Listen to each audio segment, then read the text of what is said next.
Thank you for visiting ChristopherMedia.net. It's time to turn your bathroom into your personal sanctuary with Lowe's. Right now, save big on stylish fixtures and more storage, like a white shaker-style vanity cabinet with vanity top and mirror, now just $199. Or a dark gray vanity cabinet with white cultured marble top for just $299. Don't just do it yourself. Do it for yourself. Find more savings on everything you need for your home projects at Lowe's today. U.S. only, valid through February 2nd, 2021. It's time to turn your bathroom into your personal sanctuary with Lowe's. Right now, save big on stylish fixtures and more storage, like a white shaker-style vanity cabinet with vanity top and mirror, now just $199. Or a dark gray vanity cabinet with white cultured marble top for just $299. Don't just do it yourself. Do it for yourself.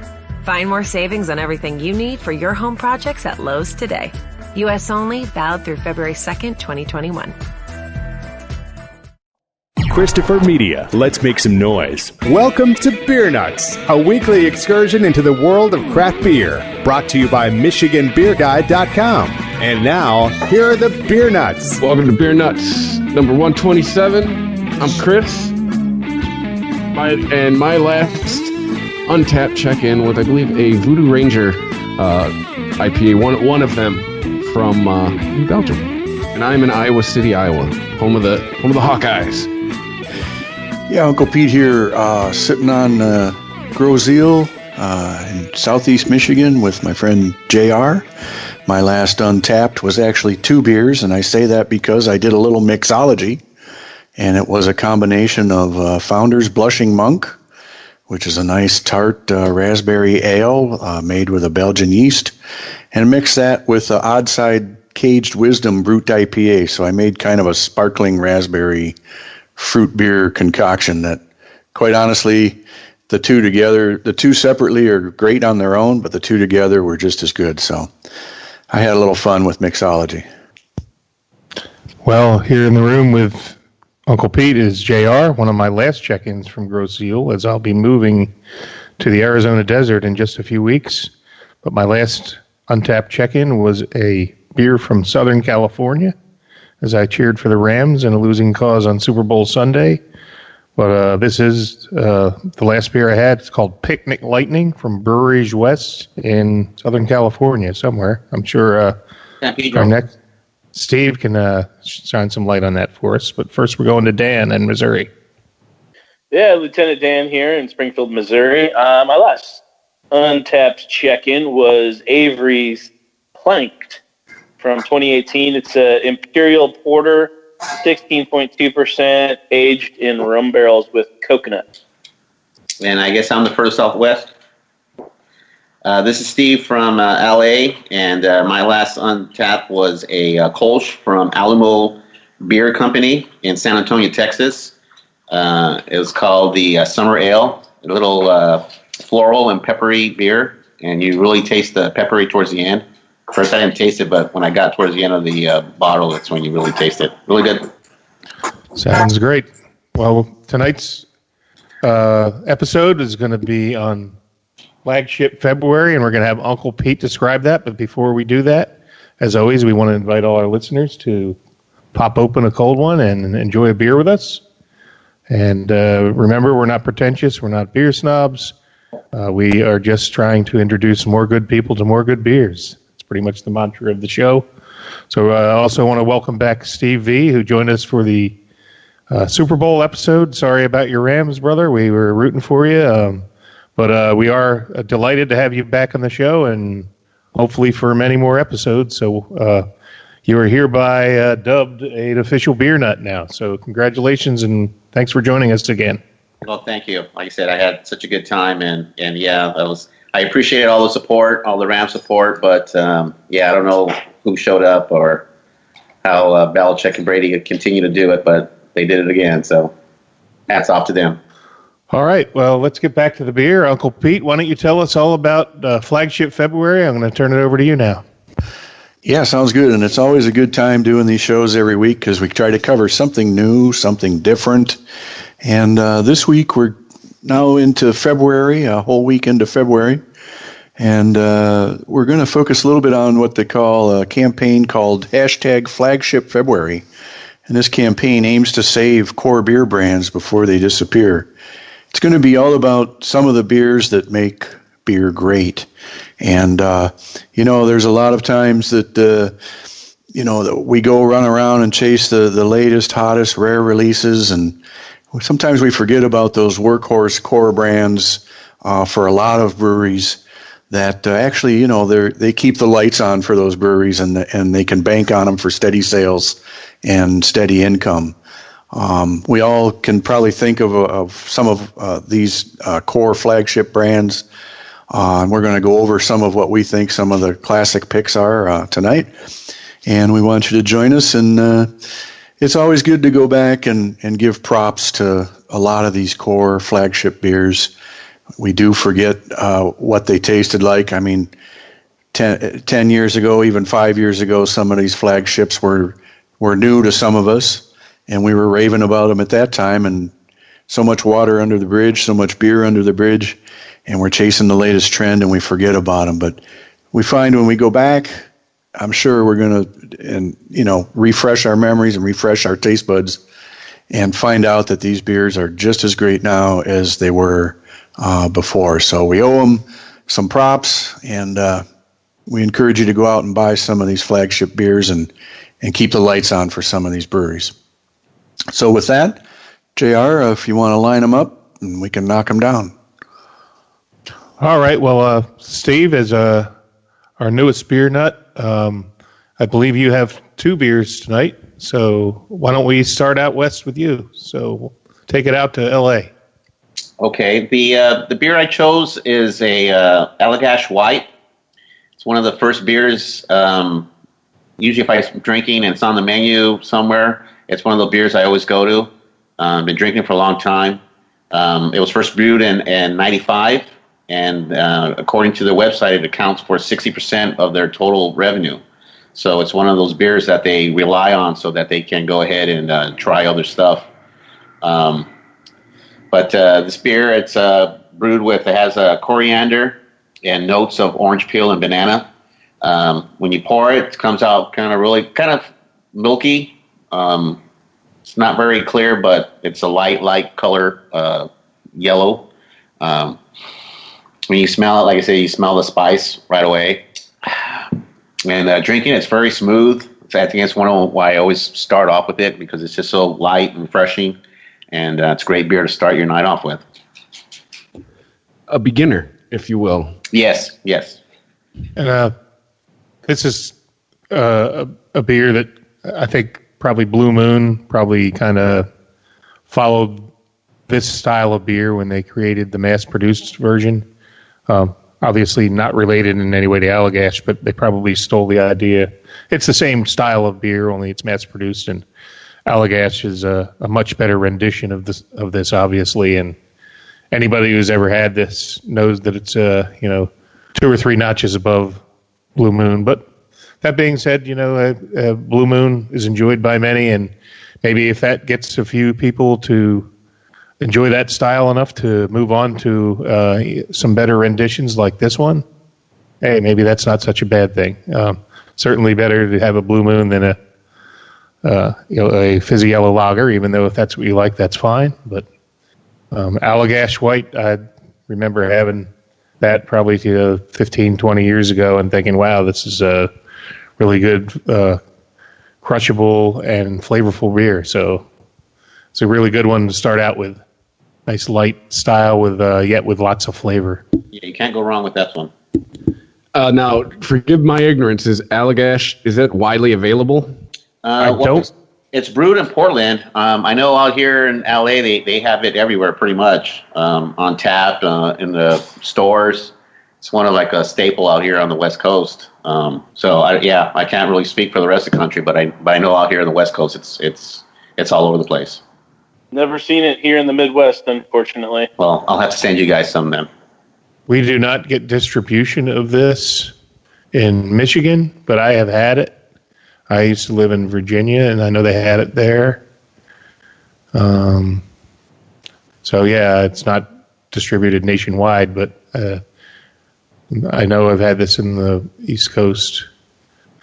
Trying to look on their website real quick. It doesn't say what their distribution is, but well, I found it, JR. I mean, you got plenty in California. It looks like Connecticut, Delaware, Georgia, Illinois, Chicagoland. I'm sorry, I'm going through the list here. Maine, Maryland, Massachusetts, New Hampshire, New Jersey, New York, North Carolina, Pennsylvania, Rhode Island, South Carolina, Vermont, Virginia, and Washington, D.C. So a bunch of them out this way, except for us in the Great Lakes region, with the exception of Illinois and Chicago. Steve, yeah, you threw me off a little bit with the Portland reference. It is Portland, Maine. Yes. I thought it was from New England. So just in case anybody confused that with Portland, Oregon. So it is a New England beer. Yes. Oh, all right. Well, let's head. We'll go from west to east on the reviews. So I think Dan, that puts you up next. Oh, all righty. I guess I should crack my beer open then. I am reviewing a Boulevard Wheat. It's interesting. I noticed they've got some new packaging today when I was at the store, and they've changed their box. They have if you haven't seen them, their traditional 6-pack beers come in these giant cardboard boxes that cover up the entire beer, which is great because it protects the beer from 100% of light. But in big letters on the bottom of the box underneath unfiltered wheat, it says hazy American classic. So I just thought that was funny. They're trying to capture on some of today's current newest beers, the hazy IPAs, New England IPAs, which is perfectly ironic for tonight's episode that we're trying to talk about beers that are flagships and stalwarts that helped build these companies, and yet versus the people that are out chasing the newest, latest New England IPA or whatever it may be. So I thought that was perfect. But around in these parts, down when I was in Joplin, Missouri, I lived there for a long time. Boulevard was pretty much one of the first craft beers that you could find almost everywhere. When I was, 20, 21, 22, going out to, restaurants and bars or buying beer, it was very common to have a wheat, and it became their number one seller by far, Boulevard Wheat, which is not the intention of the company. They never thought their wheat would turn into really much of anything, just be a nice, drinkable beer. Actually, the very first keg that was delivered by hand by the founder, owner, John McDonald, was Boulevard Pale Ale, which I still enjoy to this day. I think is a great beer. But let's see, to the business at hand, the wheat is it's a beautiful, bright golden, kind of a straw color. And it definitely is hazy. I can just barely kind of make out my fingers through the glass. It's got a nice 2-finger head on it, clear white, tight, foamy bubbles. It is a very foamy, thick head. Not foamy as in like super sudsy and just like overwhelmed the glass, but I like to pour into a glass heavy, pour hard, so that you help release a lot of the carbonation, which helps release more flavor. Little tip for you out there, kids. So here we go. The beer, kind of a little, it's kind of just slightly, I was going to say weedy, but that would be a little obvious in the description. But the nose, just kind of grassy, maybe a touch, like, I don't want to say earthy. That's probably a little too strong, but I'll give it a sip. Yeah, it's just that kind of that light kind of grain flavor at first comes through, and that's definitely the malt they use in there. I'm sure the malt kind of shines through. It just is real light and soft on the palate, slightly bitter, kind of just a nice lingering bitter finish. Real refreshing, real light. I almost get like it's just a touch of like lemongrass or something real light. It's not real heavy hops or citrusy or anything like that. But it's just a nice crushable beer. There's a restaurant in town that does $1 tacos on Taco Tuesday. It's a great little Mexican restaurant. Actually, not little. They've grown. They're pretty big actually now. But they have $1 domestic beers, and then one of them that they also throw in there for that same price is Boulevard Wheat. And I'm like, well, heck yeah, I'll take a Boulevard Wheat for a buck. So I've drinking, one or two of these lately, but just a still all around great beer that is good for a lot of different people, scenarios, foods. It goes great with a lot of things, and I still enjoy it to this day, just like I did when I was 20.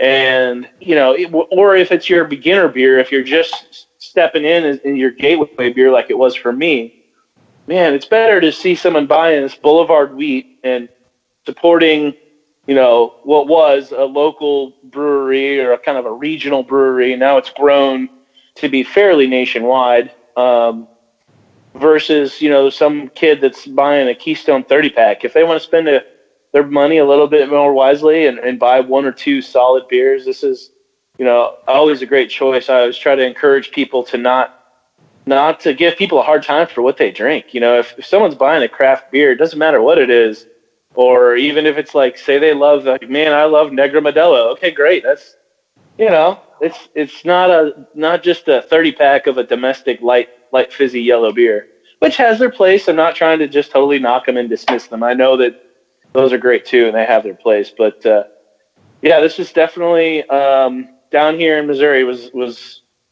probably one I would venture to say Boulevard had a very strong market share, of handles and taps and bottles being sold in the stores for sure for a long time, and still good, drinking good to this day.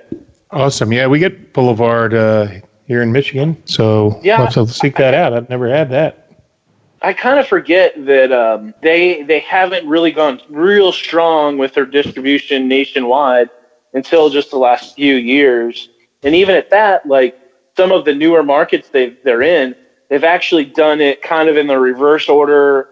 They didn't just start in the market with their traditional 6-pack beers. In some markets, they've sent in their Smokestack series, which is their more expensive, higher end beers. And so some places might not even be like you're not being familiar with the Boulevard Pale Ale, the Wheat, or their IPA single wide. So I really like their Tank 7 Saison. Oh yeah, that's a standout for me from Boulevard. All right. Well, thanks for sharing that with us. Boulevard's in Kansas City, right? Correct. And they have a very cool location, cool brewery there. If you ever get to have the time to stop by, I'll be there next week. So I just may do that. Awesome. That's a goal of yours now. Yeah. Take him, Lieutenant Dan. Take him to that place where they serve chicken gizzards. What's the name of that place? Right there in Kansas City. You remember? You know what it is? No, I'm not familiar. Oh, well, it's a delicacy. Let me tell you. Wash it down with some Boulevard beer. Well, down in this part of the country, chicken gizzards, you can find them almost anywhere. I mean, gas stations that serve fried food probably are going to serve chicken gizzards, but country diners and kind of your local mom and pop places will have them for sure. Question is, does it taste like chicken? Not like white meat. It's kind of like more like dark meat, but it's a little different. I don't know how to describe it real well. It's got a bit of a resistance. Yeah. Some people swear by them, though. I'm a Chicago transplant, so I don't really know much about gizzards. All right. Well, moving just to the north in Iowa City, Chris, I think you're next. Yes, and I have a Lagunitas IPA. I was gonna pick up Sierra Nevada, but that Sierra Nevada Pale Ale, not short shrifted it, but it's been on the show a lot. So figured Lagunitas IPA. This is a beer you guys turned me on to when we first started doing this. I'm probably in that category that you were talking about, JR, of a lot of the people who didn't know a lot of these beers existed until a few years ago. As far as, I mean, I know this started out west and now it's everywhere. I poured it into the glass, and it's nice golden color, nice white foamy head, and then right away, I mean, this glass is maybe a foot away from me, but you can smell the hops, and then you stick your nose in it, you're getting the floral, you're getting some of that dankness, which I believe is the beer term for the weed smell. And let's taste it. It's somewhere in between a light and a medium mouth feel. It borders on crisp. And then when you swallow it, take another hit because this stuff is so good.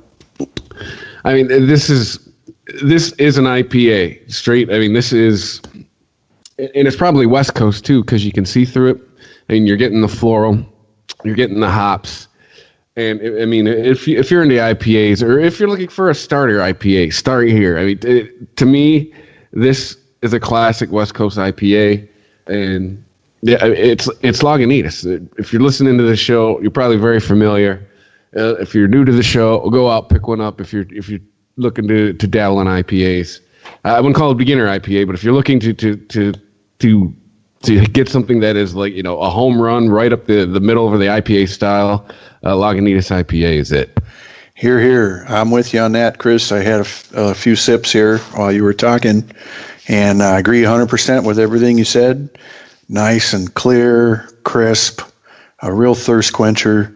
And for me, besides the great aroma and the hoppiness and the bitterness, there's a nice balanced sweetness at the beginning. But in the end, this thing is a long, lingering bitterness on my palate, and I like that in a good IPA. So it's not like I have to speed through it. But here, JR, you enjoy some too. I'm hogging it to myself over here. It's really good. It's a flagship IPA, that's for darn sure, and it's doggone good according to the can. Yeah, sure is. And I got a quick story. I may or may not have said this on a previous episode, but a few years ago I was visiting friends back in Las Vegas where I used to be a beer rep. And because I was in the circle of beer people there, the National Beer Wholesalers Association convention was taking place, and I was invited to several parties. One by our mutual friend Z, that Steve V and I are mutual friends of. Anyway, one of our distributor buddies who sells Sapporo beer, who our buddy Z reps, also sells Lagunitas, and he said, "Hey, come on to the Lagunitas party." So I found myself in the party, and it was an unbelievable, great time. I got to meet the head brewer, all the big wheels at Lagunitas, and they said, "Oh, yeah, you want to go upstairs to the?" I had to catch a flight that night, so I was just in my last hour before catching a ride to the airport, and I was invited to go upstairs to, I believe they called it the airport, but I believe it was a den of decadence with some, Lagunitas is well known for their 420 affinity, so relevant to one of Chris's other podcasts.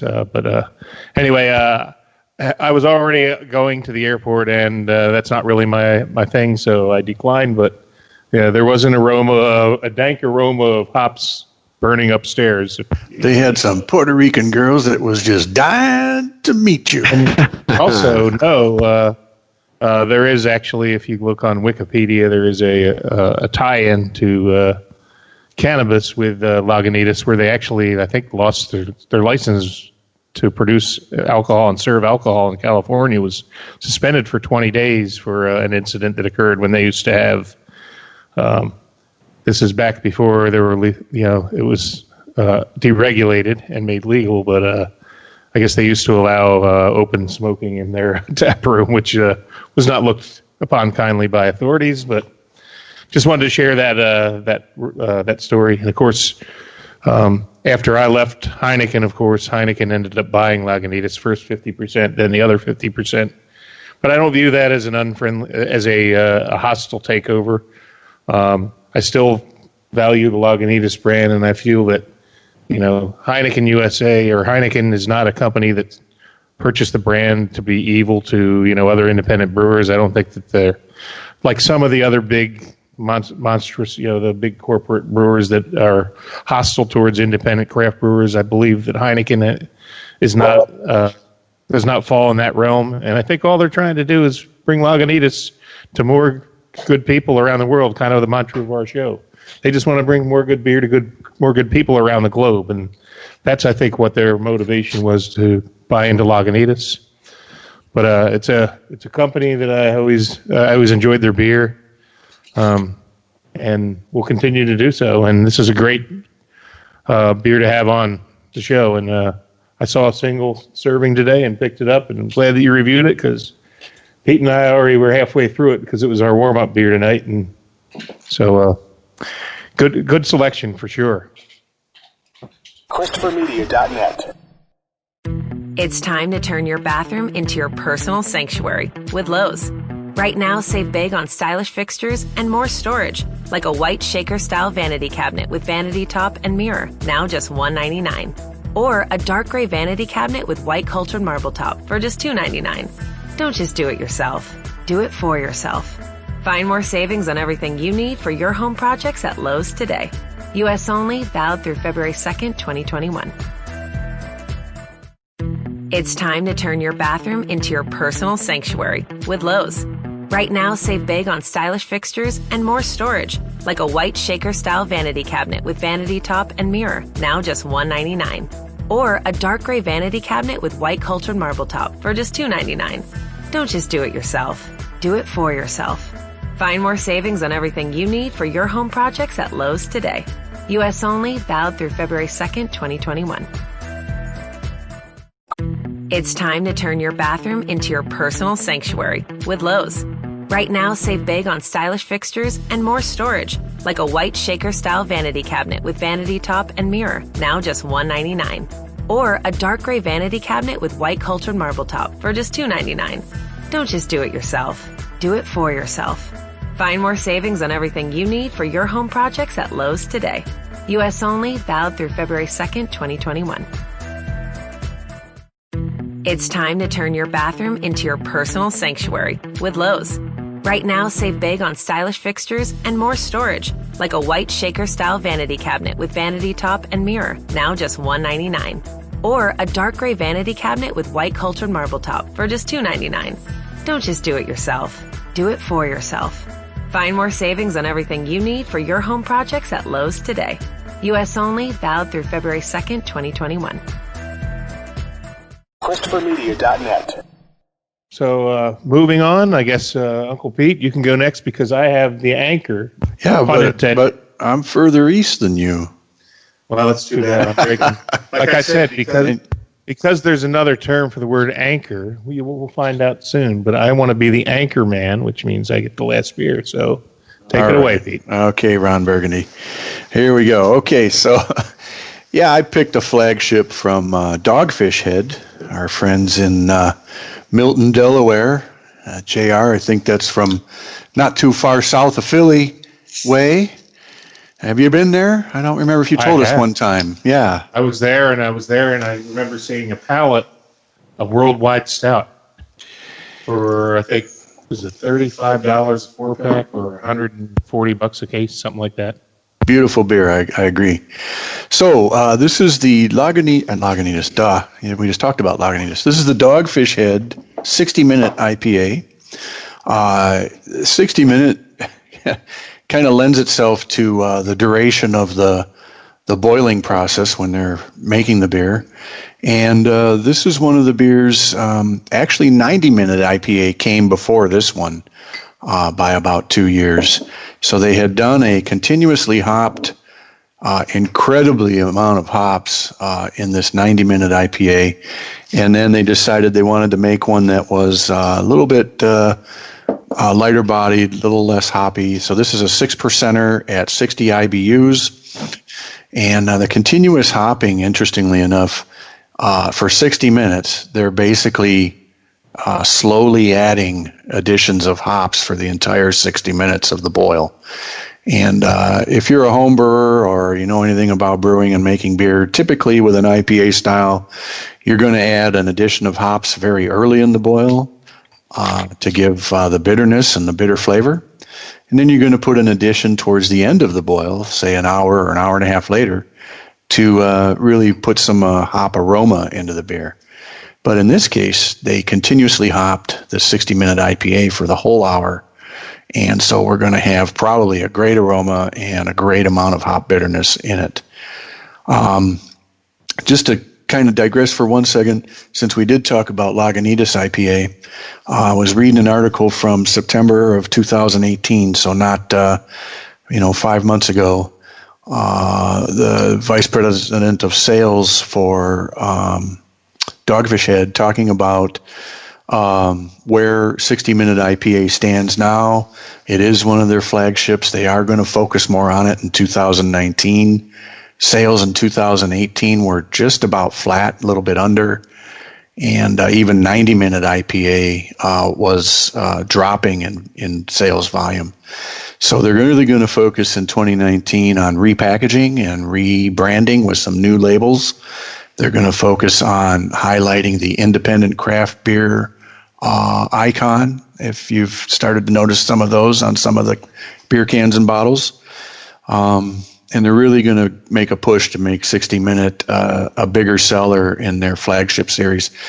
The thing about Lagunitas IPA compared to 60-minute is it actually runs for cheaper by the same volume. So what they said was IPA 6-packs outsell 60-minute by nearly 6 times, and it costs consumers about $1.30 less per 6-pack for Lagunitas. So, that's a pretty big price differential for a 6-pack of two comparably good IPA styles of beers. And therefore, it stands to reason Lagunitas is in more accounts. They're selling a huge percentage more volume, and the price gap is really the culprit. So Dogfish Head's under a little pressure to close the pricing gap, and we'll see how they do. Hopefully, if we can get everybody to give some credit to this flagship February campaign, we can push some of these flagship beers and get some volume out there. Okay, so about the beer.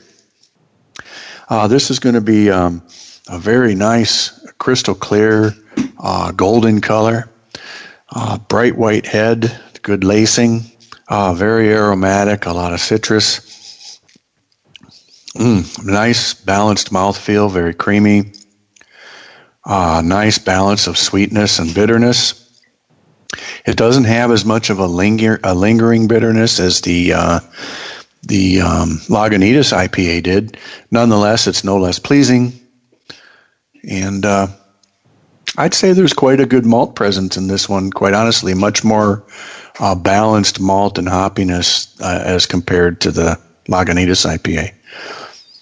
But again, this is a flagship IPA from Dogfish Head, 60-minute. I know I've brewed some 60-minute IPAs, and most of my ales that I brew are about a 60-minute boil. I know Doug Out, he's not on the show with us tonight, but he's made an IPA. I think it was actually a Harvest IPA, which he continuously hopped for the entire hour. And it does stand the test that it comes out very aromatic and very hoppy. JR, I'm going to pass it to you and see what you think of this beer. Yeah, I'm surprised. I haven't had it in such a long time, which is really the whole point of the flagship February, is to get people to rediscover these beers that blazed the trail for craft beer as we know it today. I think the biggest surprise here is I expected to wallop me like some of the big, 90, 120 minutes, and it's really a very enjoyable and crushable, easy to drink beer. I mean, I'd have no problem giving this to a non-craft beer drinker and say, what do you think? Because I think it would be a great gateway beer for somebody who remember when Chris first started. When we first started recording shows with Chris, some of our longtime listeners might remember he couldn't stand IPAs. This would be a perfect one to give somebody like that they can probably take a pretty quick liking to this one. Very easy to drink. Definitely more sweetness than I expected. Really nice, mellow, easy to drink, really enjoyable, quaffable beer. That 6%. Hey, it's a winner, and that's really what a lot of this, the fun is on this whole flagship February concept, is to rediscover some of these old classics, and it's a little bit of nostalgia, but one of the things I enjoy about Beer Nuts is through all the shows we've done, there's a lot of times we go back to a beer or a style that we've kind of forgotten about. You get, it's all about the barrel-aged stouts and the double IPAs these days. And then sometimes it's nice to branch out and go back to, where you started. Yeah, you liken it to, it's like having your own little neighborhood tap room, and you get to go hang out with an old friend, right? And it's really comfortable, it's casual. There's nothing, new about it, but it's nice to just hang out and have a good time with it.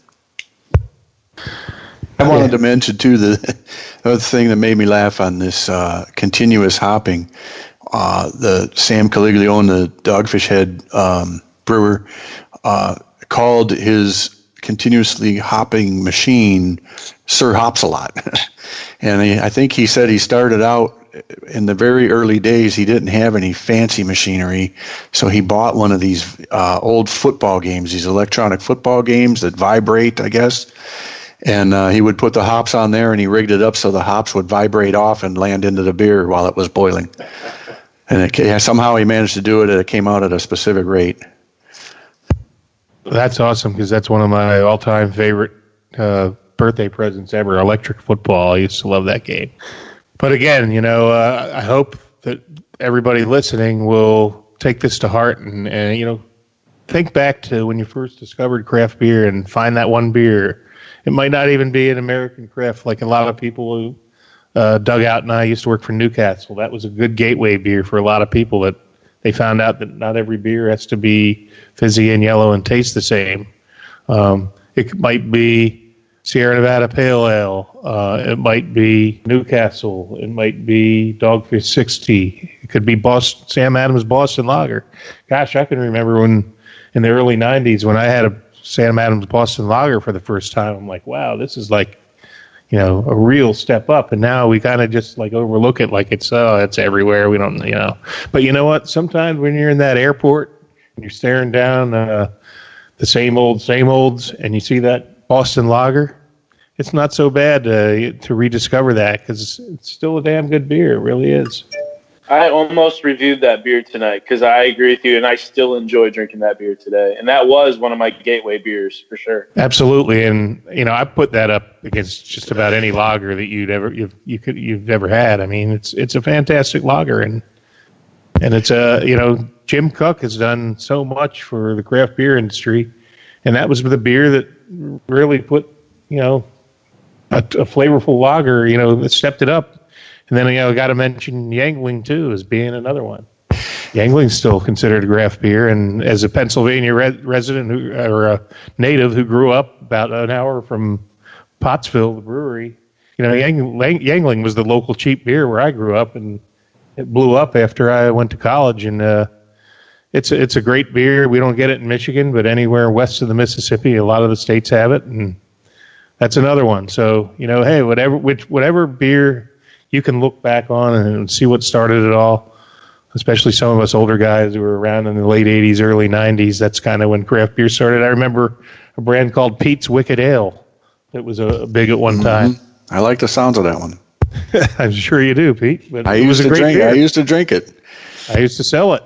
I'm going to move on, and because this, perfect segue into the last segment. I said I was going to be the anchor, and that's because when this episode came up, there was only one beer that I had to have for this episode, and that was Anchor Steam from San Francisco, California. And it goes back to about 1988 for me. I was working for a beer distributor in Northern Virginia, and we handled Anchor Steam. And I was like, wow. When I tried my first taste of that, I was like, I'm hooked. I'm like, I was so glad that I worked for the company. I could get it at wholesale price as an employee. And it just became a staple. And I loved going to bars that had it, drinking it on tap. So let's open this up. And, that's that beer for me when you look back on, what beer started it all for you. And I'm sure I could probably think back to my college days, and there was probably something else in there. But Anchor, definitely it was the first beer that came to mind when this episode, when we agreed to do the flagship February. So, Pete, why don't you have the honors and crack this open? My pleasure. Another beer I want to mention that will be obscure and probably no one has heard of, but another one that was dear to my heart. No longer produced, but it was a staple in the Washington, D.C. metro area where I worked in Northern Virginia, was a brand called Old Hyrick. Gary Hyrick. His grandfather had the original recipe. The beer was originally brewed locally in D.C. and was like the local beer. It was a Marzen style. Like an Oktoberfest Marzen beer. It was really, really flavorful, and I really enjoyed it. And I used to sell that. I remember winning every sales contest my distributor ever had on that beer because I found it so easy to sell because great flavor. But let's move on to Anchor Steam. So Pete's poured himself a glass. I'm going to get my pour going. This is really exciting for me because I can't remember the last time I had one of these. And I actually ran out only like an hour before the show and got this. I chilled it down, and it's nice and cold now. So I just poured it, and I get a nice, really nice, healthy, foamy white head, about half a finger. I can see some bubbles, good carbonation in the glass. Nice, perfect copper color. Best way to describe it, copper colored. A little bit of maybe a little juicy fruit aroma. Mostly malt and maybe a little fruit. Oh, and I remember that taste. It just takes me back in time 30 years. Or is it 40 now? Time flies when you're having fun and drinking beer. So yeah, getting a little like a biscuity caramel. It's not real full-bodied. I don't want to say thin because that's a negative connotation, but it's not a full-bodied. It's not gonna. You can have 2 or 3 of these easily. It's not one of those ones that'll fill you up. Not overly carbonated, but just the right amount. It's just a really perfectly balanced, like I guess bready caramel. But again, it's a very unique brewing process. So I want to read a little bit about that. So bear with me. So I'm going to read a description of the beer. One of the first things I really like seeing about this, first brewed in 1896, but first modern bottling in 1971, 4.9%. So again, very quaffable. This is a beer you can have a few of and not be falling over yourself. Year-round availability, blend of two-row pale and caramel malts and Northern Brewer hops. I do remember that as a home brewer, you have to have Northern Brewer hops to brew this style of beer. So here's the description from the brewery. Anchor Steam beer owes its deep amber color, thick creamy head, and rich distinctive flavor to a historic brewing process like none other. It is a process that combines deep respect for craft brewing tradition with many decades of evolution to arrive at a unique approach, a blend of pale and caramel malts, fermentation with lager yeast at warmer ale temperatures and shallow open-air fermenters, and gentle carbonation in our cellars through an all-natural process called krausening. Anchor Steam beer derives its unusual name from the 19th century when steam was a nickname for beer brewed on the west coast of America under primitive conditions and without ice. While the origin of the name remains shrouded in mystery, it likely relates to the original practice of fermenting the beer in San Francisco's rooftops in a cool climate. In lieu of ice, the foggy night air naturally cooled the fermenting beer, creating steam off the warm, open pans. Once a nickname for any Californian or West Coast beer brewed under these conditions, today the name Steam is a trademark of Anchor Brewing and applies only to the singular process and taste of our flagship brand. Well, it all started. When we started in 93, there were less than 400 breweries in the U.S. We've done so many fun things over the years. It's a great industry to be a part of. We're one of the craft beer pioneers, if you will. We started doing Milk Stout Nitro 10 years ago, roughly, in draft. It really kind of breaks all the rules. It's our best-selling beer. It was important for me to make sure that we got it into a can. The technology just wasn't there. We talked directly with Ball. We know they're the leader in can technology, and we wanted to only work with the leader. Yeah, when did you guys first come up? Do you remember? Back in late 2015. Hello? Anybody have it? Haven't. What's that? Somebody's playing a video. Yeah, Sorry about that. no problem. Hope it was good. Pass the popcorn. That was horrible. All right. Well, I don't know where we go from here. I can Well, make I some think comments. what's interesting about that, I mean, I'd like to just reiterate what one part of that was 1971. Like, we all can, the beginning of craft beer, it gets a little foggy on who really gets the credit for this and that and the other thing. But, and Sam Adams in like 84 or 85 or whatever it was. But 1971, that is just incredible. Kudos to them. That is crazy. And as a home brewer, and I've made this style of beer before with some success, quite actually. And in the BJCP guidelines, this is referred to as a California Common Ale, otherwise known as a steam beer. And interestingly, to make this ale, instead of a typical ale yeast, they end up using a lager yeast that works well at warmer temperatures. Most lager yeasts you have to use at a low temperature to really get a good tasting lager beer. But in this case, there's a strain of lager yeast that's used to make this particular beer. Then that lager yeast works well at warmer fermentation temperatures. So it comes up with a nice, clean, light flavor. The hops are really showcased, as well as the biscuity, malty flavor. So a great balance there. Nice medium body. And I'm proud to say that I spent a good part of my adult years, my career in Northern California, in San Francisco and Sacramento and up in the Gold Rush area. And this California Common style was really popular during the Gold Rush, when everybody was rushing in I can't be heard? I got you. Oh, I can hear you. Okay. I was getting waved off by JR there, so he couldn't hear me. In the Gold Rush area in Northern California, everybody would take their gold and rush down to the big city, San Francisco, to put their money in the bank. And certainly they'd want to celebrate with a beer. And so, the brewers at that time were using this open vat process to ferment the beer openly, open air, and use the cool night San Francisco air to cool the warm fermentation. So pretty interesting history, and a great tasting beer, and a great flagship. What was his name? Fritz Maytag, I think, was the Anchor Steam head brewer for many, many years. Yep. And, kudos to him for resurrecting this style and making it one of the flagships. Yeah, this is a brewery that was common around when I was young and getting into drinking and craft beer. So I've had my fair share of Anchor. And a lot of people used to think even the brewery was called Anchor Steam. Like, hey, what else is there from Anchor Steam? No. That's the beer is like you guys pointed out, the steam beer from Anchor Brewing Company. But I also really enjoyed a lot of their Old Foghorn, which is their barley wine. Yeah. They've faded out of the market here a little bit. They're like you are, JR. They're kind of hard to find now, sadly. It's time to turn your bathroom into your personal sanctuary with Lowe's.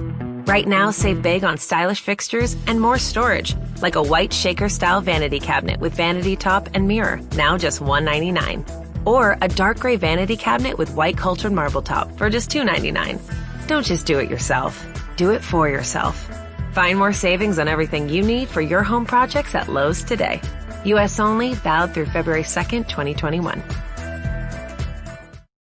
It's time to turn your bathroom into your personal sanctuary with Lowe's. Right now, save big on stylish fixtures and more storage, like a white shaker-style vanity cabinet with vanity top and mirror, now just $199. Or a dark gray vanity cabinet with white cultured marble top for just $299. Don't just do it yourself. Do it for yourself. Find more savings on everything you need for your home projects at Lowe's today. U.S. only, valid through February 2nd, 2021. It's time to turn your bathroom into your personal sanctuary with Lowe's.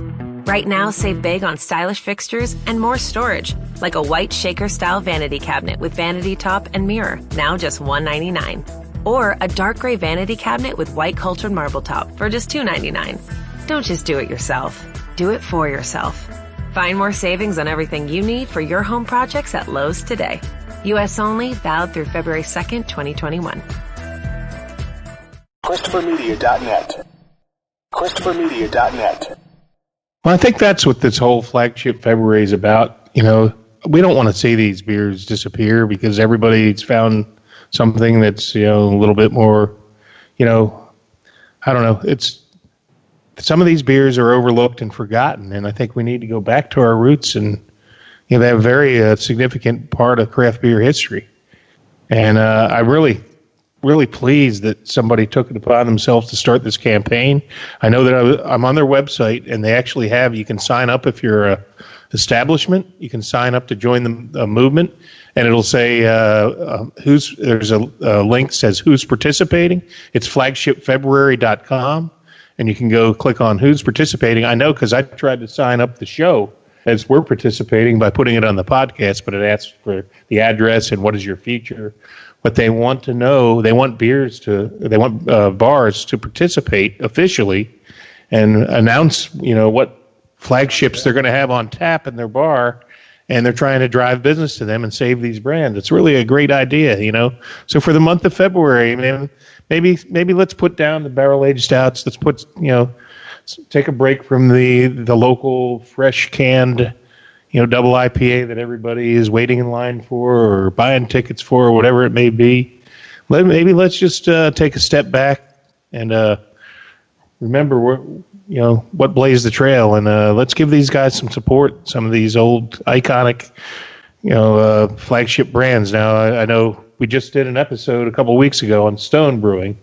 I told the story on that episode of how I found a brewery or a local pub back when I lived in Vegas that was out towards Lake Mead off the beaten path away from the mainstream, and they didn't know I was the Heineken rep, and I'd occasionally go in there, play a little video poker, and just take a break from having the same old beers that I had as the rep, and be anonymous and that's when I discovered my first Stone IPA, and it was like life-changing to have a beer that had such flavor in it. And that's not a knock on any of the beers I repped. It was just nice to have something a little different. But that's Stone IPA. That belongs in this episode too, but we just reviewed that, so that's why we didn't select it. And there's too many that we could do on one show. We'll go around the horn and ask every beer nut, any other beers that deserve mention on this topic? Well, I mentioned it during mine, but Sierra Nevada Pale Ale. That's like a perennial all-star, isn't it? Absolutely, that's no-brainer. We just did a Sierra Nevada episode. Otherwise, we were going to include that. Pete and I discussed that and said, well, we just did Sierra. Let's pick something else. Same thing with Fat Tire. We just did a New Belgium episode. Yep. Fat Tire deserves to be on this list. So let's keep going around. Anybody else? Steve, you got anything out there on the West Coast? Well, a little added on that, Anchor Brewing is, they got purchased by Sapporo. So hopefully with Sapporo buying them out, they'll come out a little more beers and stuff. But while I was meeting up with Chris, he had a beer by them, but it's called San Francisco, an IPA, and it's a juicy India Pale Ale, and it's brewed with peach and apricot. And it was really good. It was something different. I guess you always, you can't not go to a fish restaurant and not have Anchor Steam there, on their menu. But and like I said, I think you seem like that was their only thing they've had because that's all you used to see from them. But that beer that I had, that San Francisco, was really, really good. So hopefully they're doing some new stuff and they'll be out there a little bit more. Let me expand on that if I could, please.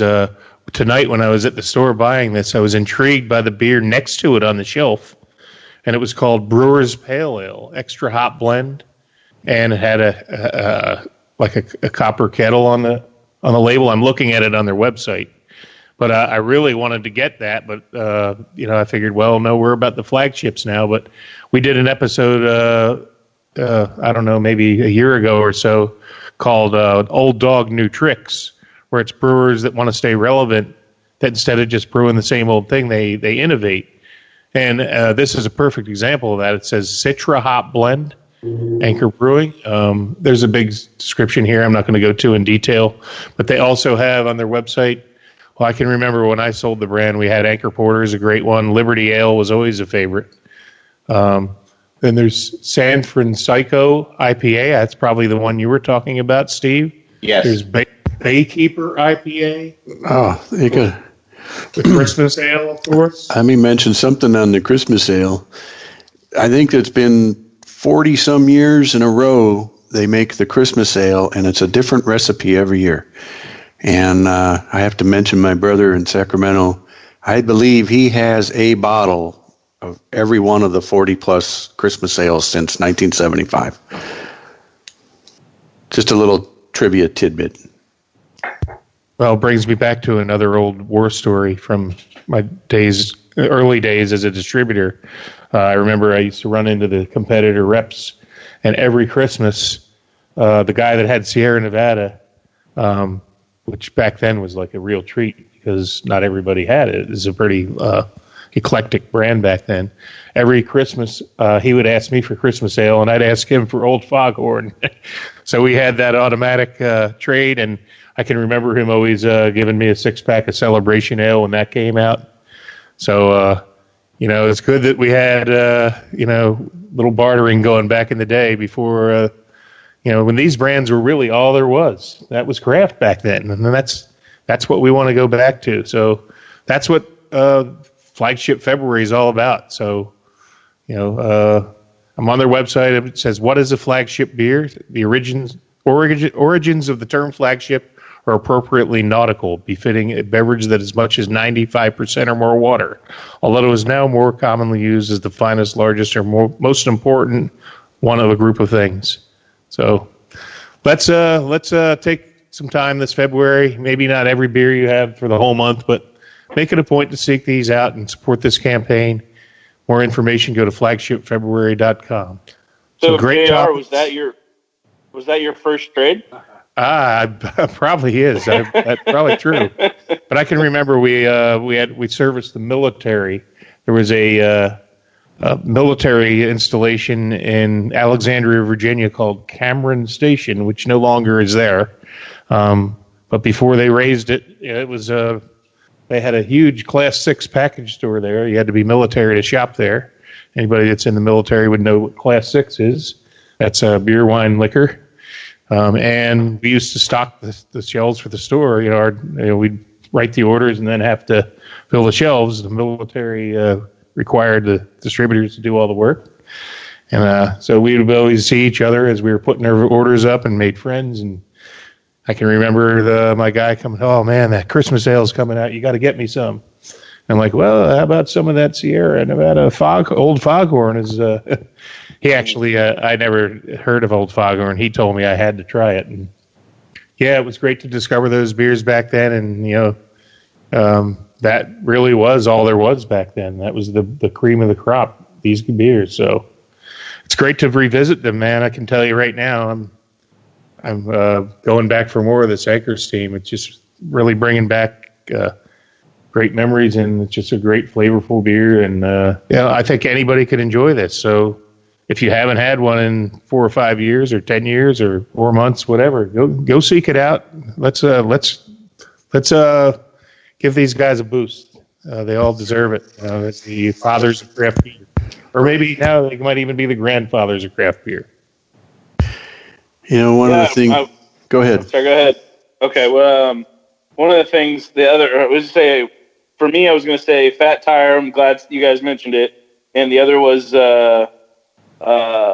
Guinness. Not craft, but it wasn't light and fizzy, and I could get it at bars and almost anywhere. So that was a good one. Well, I couldn't agree more. And I did win a trip to Ireland as a Guinness sales rep. About the same time as the Anchor. That was another brand that I repped, and I've been to Ireland twice, one on Guinness's dime, and I'll never forget going to St. James Gate. And to this day, if you get a properly poured Guinness, it's one of the treats of the beer world. It really is, and it's not really that high in calories, and it's only 44% alcohol, and you can actually drink a few of those too. Most people think it's like motor oil, and you can only have one and you'll be full, but nothing could be further from the truth. Yeah, I think it's only 120 calories. There you go. Hey, I would be remiss if I didn't mention, well, you mentioned it earlier, JR, Newcastle. I was drinking that in college, and Bell's Oberon. I was drinking that in college before I even knew what the hell craft beer was. Bell's Brewery is kind of a big deal if you're from Michigan, and now kind of nationally. So, just want to give them a nod. Absolutely, and I have to say, having only lived in Michigan 8 years compared to some of you lifers, Bell's Amber, I think, should probably be in that conversation. Wasn't that really the best Bell's from the get-go, or am I wrong there? I've heard a lot of people really rave about the Bell's Amber, and if I'm wrong, just flog me. I believe that's like their flagship, but yeah, flagship February. And there you go. But for my money, back in the day, it was all about Oberon. Something I could drink on a porch when it was 90 degrees out. Oberon. When does Oberon come? In April or something? March, April? It shows up in March now. It used to show up in It used to Memorial Day when Oberon showed up. Now it's just a St. Patrick's Day. All right, guys. Well, final thoughts. Anybody have any beer news this week? We call that a hipster tipster. Anybody hear anything in the industry that worth mentioning, or is everybody just still recovering from their Super Bowl hangover? I got a question for you guys. Out in your areas, do you guys do like beer fests and things like that? Oh yeah. You know, you get a bunch of breweries and they'll all meet up and they do tasters and all that stuff. Definitely, yes. Every season here in Michigan, there's some Michigan Brewers Guild sponsored, and how many? 200-300 breweries, JR, and 1,000 different beers. There's over Summerfest. There's over 300 breweries in Michigan now, and actually they had to turn some away last year. You know, the fests are so big they can't accommodate everybody. And funny you bring that up, Steve, because I'll turn it over to Pete. I don't want to steal his thunder, but there was a thread on one of our beer groups regarding this, and I'll just let him describe the topic. Oh, I was wondering if you were going to mention that. Yeah, we had one of our great, Michigan breweries this year decide to back out of participation in all the beer fests, and it's too bad, but they've decided they've got a lot going on. They've been there, done that, and kind of the jab that they put out online. They put out a picture of a herd of sheep and said, we're politely we're politely backing out. Nothing against the Michigan Brewers Guild and nothing against the beer fests, but we've got more important things to do, and we want to make sure that there's space for the other breweries that came behind us that they don't have to compete for since we're not going to be there. So it was a bit of a jab, I think, both at other breweries and at festival goers. But I like their beer. Whenever I go by their general area, I try to stop in and grab a few. And maybe other breweries are doing that too, and maybe other festival goers are already kind of outgrowing the hype and want to try different things now. So in a way, I can't blame them, but the way they presented it was kind of insensitive. I'm not sure I agree with you. I read their statement, and I kind of think that maybe there is some validity to them saying, you know what? There are a lot of breweries that get pinched out of this, and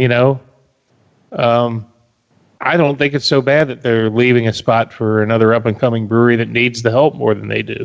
They're established. They're always one of the biggest draws at the festival.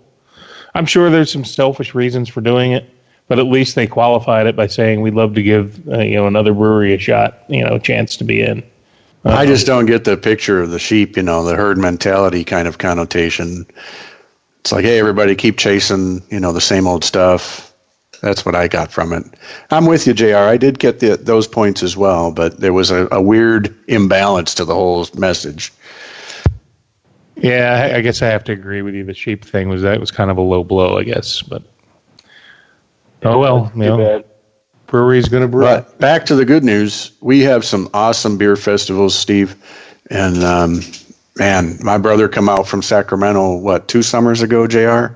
And he came with us to the Summerfest here.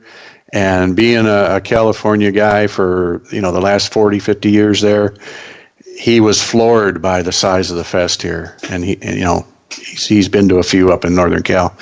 So it just kind of blew him away. He said he's seen nothing like it ever before.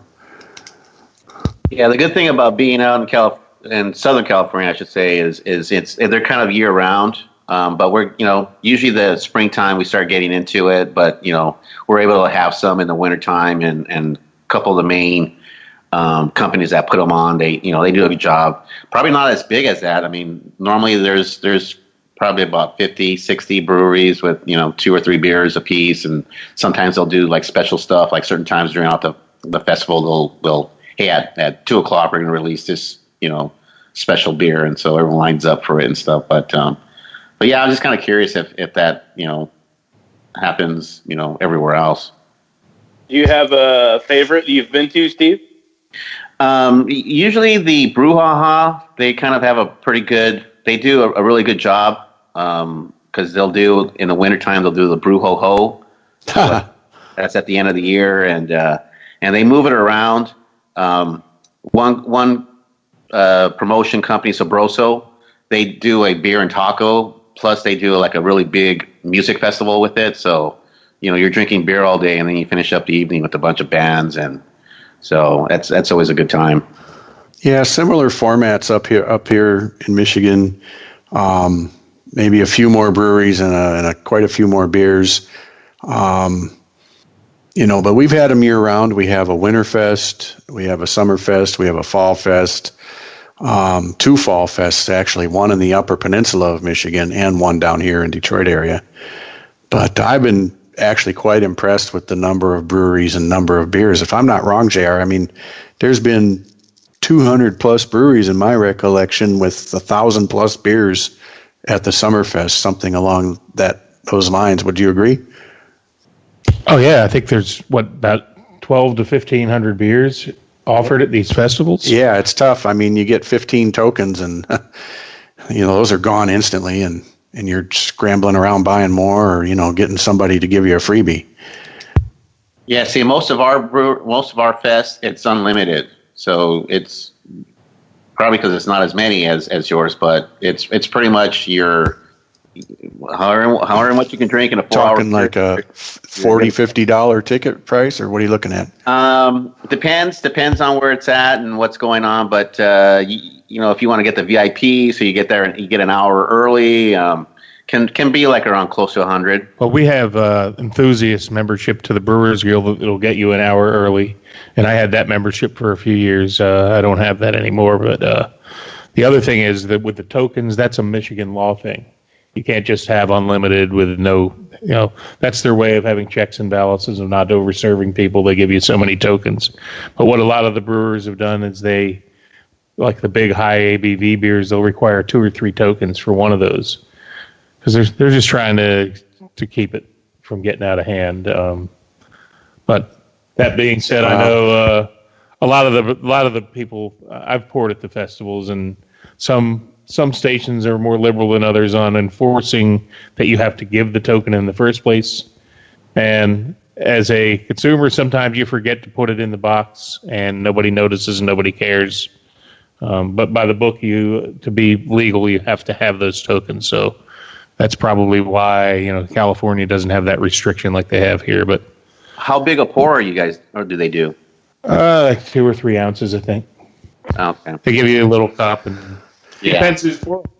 If I know you and you come up to my stand, you might get a little bit of a big pour. And well, we've been perfecting the art of tailgating beforehand and then afterglow somewhere afterwards.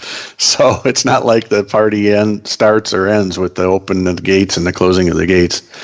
Wait. You guys are pre-gaming before a beer fest? That's yeah. I can't. That's next level. I can't do that. No way.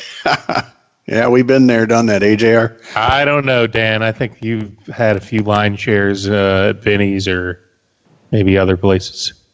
Didn't you go to Dark Lord Day too? Well, yeah, but I'm not pre-gaming before I get to Dark Lord Day.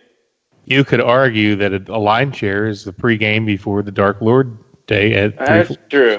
That's true. Yeah, the line share. Okay, right there. So the way the beer releases happen around here is the line share is just as good or more fun sometimes than even getting the bottle of whatever you came there to get, because you might have some of the most amazing beers you've ever had in your life that you wanted to check off your list, and you just had them. standing outside, having a great time for 3 hours with a bunch of other like-minded people. So, yeah, I would say, for around here, Dark Lord Day is the giant fest that is wild and crazy and insane. The beers are insane. And I would definitely go back again. I think the best beer fest that you can go to with stellar beers, and it's like you said, Steve, it's unlimited pours. Belgian Beer Fest, or Midwest Belgian Beer Fest. It's Perennials Beer Fest. They make Abraxas and Sump and all that. It's in St. Louis. It's a small, I don't know how many people, 1,000, 2,000 people or something. I don't even know if it's that big. It's probably smaller than that. But stellar beer, and it's a $75 ticket. It's a great event, not crazy, not like packed, easy to get around. Whereas Dark Lord Day is just thousands and thousands of people, craziness ensues. But around here, around just Springfield or Joplin before, the beer fests are just basically like trying to get their local distributors to show up and bring their best stuff. And so the beer fests are kind of not so good, or they're real hit or miss, unless you go up to Kansas City or St. Louis, 3 hours away in either direction. So, the beer fest, I wonder how many people are going there to taste the flagship beers. Probably very few. Everybody's looking for the hottest thing, and that's where you see the long lines and the scramble. So flagship beers maybe aren't that popular at a beer fest anymore, and some breweries don't even have a flagship beer. All they do is put out a different beer one after another. And I can think of a couple here in Michigan that I could cite, and not all of them are winners. So for some breweries, it's a good business model to have all the latest and always a new beer coming. But other breweries, it's their bread and butter to keep the lights on, as I said early in the show, to have these, workhorse beers, these ones that have great brand recognition, not only in the U.S., but, I'm sure around the world. You could talk to somebody and they've heard of Sierra Nevada Pale Ale or Sam Adams Boston Lager or, Anchor Steam. So I just want to kind of draw a circle back and come back to the flagship February before we go too far out on the topic, and just say what a joy it's been to taste some of these beers. Yes. Amen. And again, when you're in the airport, sometimes you got one of those flagships to get you by amongst a sea of yellow fizzy light lagers. Nothing wrong with that, but I remember selling beer in Vegas and going into bars where it's Bud Light, Coors Banquet, Miller High Life, Pabst Blue Ribbon, and I'd go try to sell them a handle of Newcastle. I'm like, well, I want that for. I'd show them a picture of 7 yellow beers in a row. I'm like, wouldn't it be better if you had a yellow one, a red one, a brown one, and a black one? It's like the true diversity. But, it does. It covers the whole spectrum of flavors, too. So, let's... One last thought is I with the way beer is gone, it kind of stems off the flagship thing. The way the beer market is gone, I kind of wonder if we're ever going to see again a brewery that grows from local to regional to a true national brewery. I've been thinking about it with Boulevard. They were in 30 and then 40 plus states. And then the owner got to kind of retirement age, and he sold off for $120 million. And I just wonder if we're going to see too much of that happening again, where the small brewery kind of goes nationally. It kind of seems like the market has been so flooded with so many different little tiny breweries everywhere. I mean, so many markets have 4 or 5, 6, 10, 12, 20 little neighborhood breweries that maybe we won't see that kind of, mega huge big distribution happen again from these little guys. So, I mean, if that's the case, kudos to Anchor and Boulevard and all these other guys that came before and did it and blazed the trail. goes to show you how hard it is. But the beer world it's a fun thing to be a part of because it's ever changing and it's never the same. But yet you can come back to these great beers and they're still great 20 years later. It's all going to come down to Charles Darwin, survival of the fittest. Yeah. The beer's good. People will continue to drink it. It's going to have a good sales force out there, a good distribution network. I mean, if I walked into a bar tomorrow and saw an Anchor Tap, I'd run to it to get one. I can't. But what's disturbing about that is when the last time has that happened? Can't remember the last time I saw an Anchor Tap, and that's kind of where I think we're going with that flagship February. Let's ask the publicans out there, the bar owners, to bring back some of these. And everybody wants the latest and greatest, but let's go back. Let's take a step back. Give these guys a crack because, like I said, with or without the flagship February, if I saw an Anchor Tap tomorrow, I'm jumping on that. All right. Well, great campaign.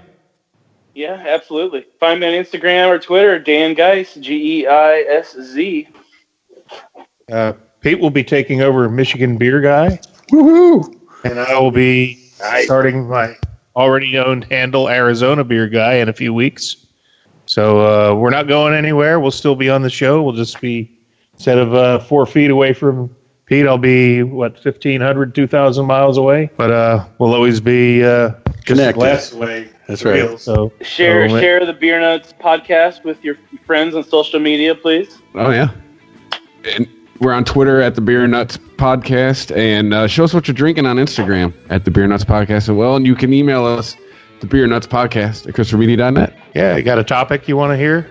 Give us topics. We're always looking for topics for the next shows. So next show will probably be my last in Michigan. So let's make it a good one, guys. Hope everybody can join us. Steve, thanks for joining us. Please don't be a stranger.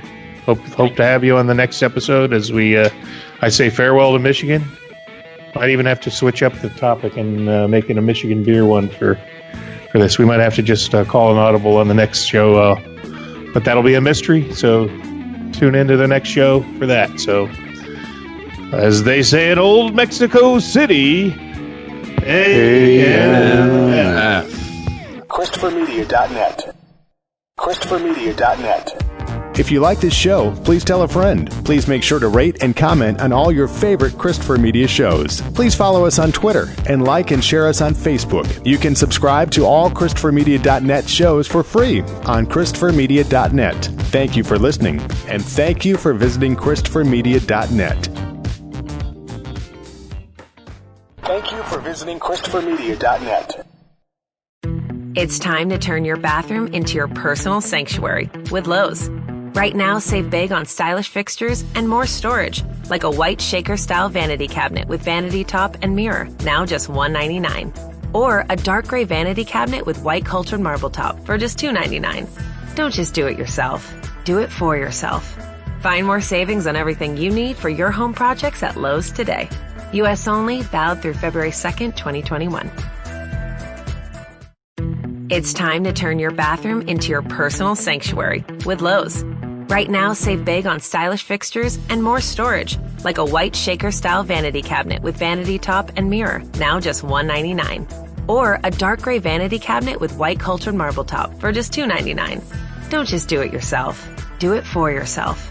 Find more savings on everything you need for your home projects at Lowe's today. U.S. only, valid through February 2nd, 2021.